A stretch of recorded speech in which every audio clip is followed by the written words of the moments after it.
Hey everyone, welcome to Ask the Pastor series. I'm your host, Pastor James, and this is a podcast where Pastor Jacob will be answering questions that have been given from members of One Family Church. Welcome back to One Family Church's Ask the Pastor series. We actually had a successful first episode last time.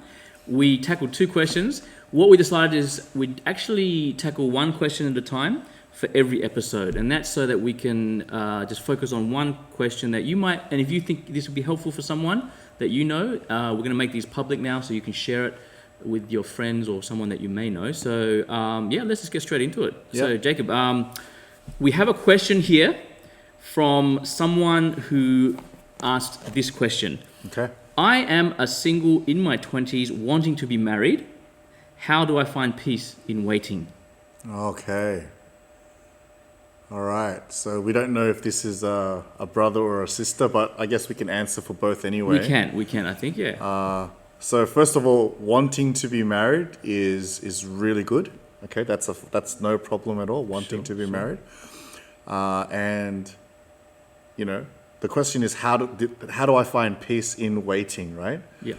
So let me flip it. You're married. I'm not married, but Pastor James, you're married. Did you find peace when you got married? I reckon I probably didn't find this sort of supreme peace that maybe I was expecting.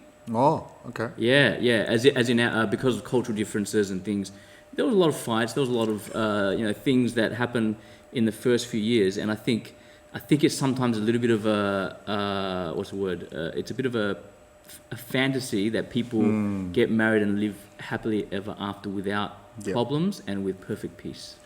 So I think from the first part, I want to make this really clear. We don't have one path to peace for the single person and a different way to peace for the married person. Whether you're single or married or whatever circumstance you find yourself in, rich, poor, and all the other differences we have, finding peace and being at peace is through Jesus Christ, who is the Prince of Peace. Amen. And I'm sure the person who wrote the question knows that, but maybe they're feeling a little bit restless. So maybe as they pray about getting married, maybe there's a certain restlessness about being single. So I want to maybe try to touch on that aspect today. And there is somewhere, it doesn't directly talk about the issue of the question, but it's part of the letter to the church in Corinth, and there's a lot of time in this letter devoted to the idea of marriage. And I want to read a portion here in chapter 7 of the first letter where Paul says in verse 28, I'll read from verse 28, "But if you do marry, you have not sinned, and if a betrothed woman marries, she has not sinned." And then he says this, "Yet those who marry will have worldly troubles, and I would spare you that." So let's be honest, like you said, marriage can have a lot of challenges and troubles that come with it. And they're not necessarily bad things, they're trials that help you grow. Yes, sure. And Paul is saying, I would spare you that in the sense of it can be avoided. If you are single, you don't have to choose to be married. But there is a context here at the time, possibly persecution, which is why he's talking about it. But I want to keep going. It says, because he clarifies this. "This is what I mean, brothers. The appointed time has grown short. From now on, let those who have wives live as though they had none." Now, that doesn't mean for you married men, you come home late and you ignore your children and your wife, and then you say, "Hey, honey, this verse says I got to live like I don't have a wife." That's not what it means, because he's going to explain this. "And those who mourn as though they were not mourning, those who rejoice as though they were not rejoicing, those who buy as though they had no goods, and those who deal with the world as though they had no dealings with it." And this is the point that he's making. For the present form of this world is passing away. So don't make this world, this present world, which isn't going to go forever, don't make this the be all and end all, right? If you get married, great. If you don't get married, it's okay, it can be great. The point is, you haven't lost the meaning of life, or you haven't somehow, become unfulfilled because of it. Because the present form of this world is passing away. And not only is it passing away, it's passing away to better, right? To better. And we know that in God's eternal kingdom that we all look forward to, that marriages that we know today, the kind of marriages that we know today, which involve physical intimacy and children, we won't see those things as part of God's kingdom to come. Now, regarding this, we can see that what's important is perspective, right? So I think often when our perspective is wrong, when our expectations that you talk about is wrong, that can lead us to a sense of restlessness and lack of peace, right? And so we need to, first of all, have our minds renewed and changed. And hopefully through that, we begin to see ourselves finding peace because our perceptions are beginning to change and affect how we feel. Yeah.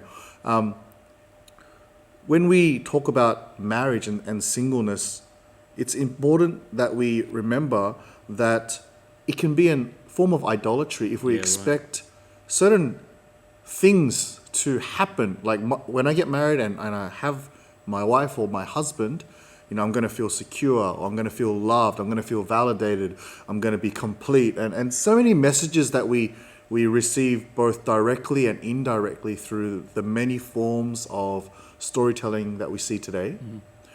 And the point is, as a Christian... Jerry Maguire comes to mind.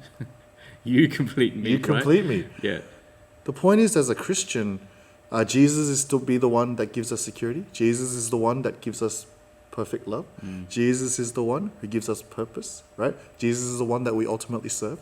And so to cast certain expectations like that on our spouse is a form of idolatry. Sure. Yeah, I can see that. And I think, therefore, the point is, be good at being single. I think as I get older, I'm getting slightly better and better at it. But also know that just because you're good at being single doesn't mean you shouldn't get married either. Marriage is good too, right? Yeah. So I guess what you're saying is sort of, if you're single, don't idolize or don't have marriage as a sort of an idol. And I guess the reverse could be said. If you're married, don't keep thinking back and idolizing that past singleness, which I know can happen as well. So for this young male or female in their 20s, yeah, I bet if they asked some of their married friends, what would you do if you were single, or what do you regret not doing if you were single when you were single? I'm sure their friends who are married will have plenty of answers to give off the bat. My married pastor friends tell me things like, "Hey, you better get your motorcycle now," even though I don't really need one. Yeah. Right. Yeah. So ask the people that are married around you advice about how to use your singleness in the best possible way. I think that's actually helpful, right? Sure. What did you miss out on as a Christian? Not just as a person, but as a Christian. What do you wish you did as a single that you can't really do now? And I think that's going to help you not just be at peace, but enjoy the time you are single. Sure. And then I think the last thing and the main point is don't find your fulfillment and peace and satisfaction in things of this world, but in ultimately Jesus Christ. So that's great. So I know it's easier said. Yeah. There are plenty of nights where I'm sure for this person, he just wants someone to cuddle, or just someone to come home to. Sure. Someone who's always caring for them, that kind of thing. Yep. It's very common. Yep. Yeah. At the same time, we have that in church, right? We have that in our community. Whether you're single or not, church is supposed to be a place where people care for you and you care for them, right? I know that we're not coming home to each other. Yeah. Right? But there's an extension of that fellowship and intimacy. Sure. And I think maybe something for the marrieds who are watching to think about how they can include singles in things that are happening as well. I mean, it's not always easy, but which is why I don't really want to, cast or segregate us into those blocks too much. I don't want to say, you singles meet together and you married meet together. I think I like the fact that we try to mix it up, and we have plenty of cell groups where there are single and married people and different age groups meeting together, and I think that adds a bit of richness to the community. Yeah. Great. All right. Thank you very much. I hope that's helpful, and we'll see you next time in the next episode. Thank you. Thank you.